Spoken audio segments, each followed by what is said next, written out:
Hi friends, எல்லோரும் என்ன பண்ணுறீங்க? இன்றைக்கி என் பாப்பாவுக்கு என்ன வேணும்? பின்னாடி பின்னாடி பிரியாணி வேணுமா?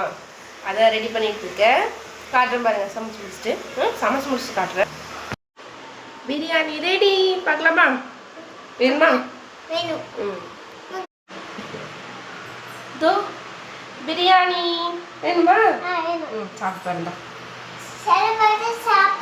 இரு, ஒரு வாய் சாப்பிட்டு பாரு. எப்படி இருக்கு? சரி தான் சாப்பிடு. எப்படி இருக்கு? சூப்பராக இருக்குது. பிரியாணி நல்லா ரெடி ஆயிடுச்சு. ஆக்சுவலாக பார்த்தீங்கன்னா இது பிரியாணி இல்லை, தக்காளி சாப்பாடு. ஏன்னா கோயில் விசேஷம் சாமி சாட்டியிருக்காங்க. அது வரைக்கும் வந்து நான்வெஜ் செய்யக்கூடாது. வெளியில் நல்லா சூப்பராக மழை பெய்யுது. சூடாக தக்காளி சாப்பாடு சாப்பிட்டு தூங்க வேண்டியதா. ஏன் பாப்பா பாய் சொல்லு. தரேன், இரு. பாய் சொல்லு. சாப்பாடு சாப்பிடலாம். சாப்பாடு சாப்பிட்டு போகிறோம். பாய்.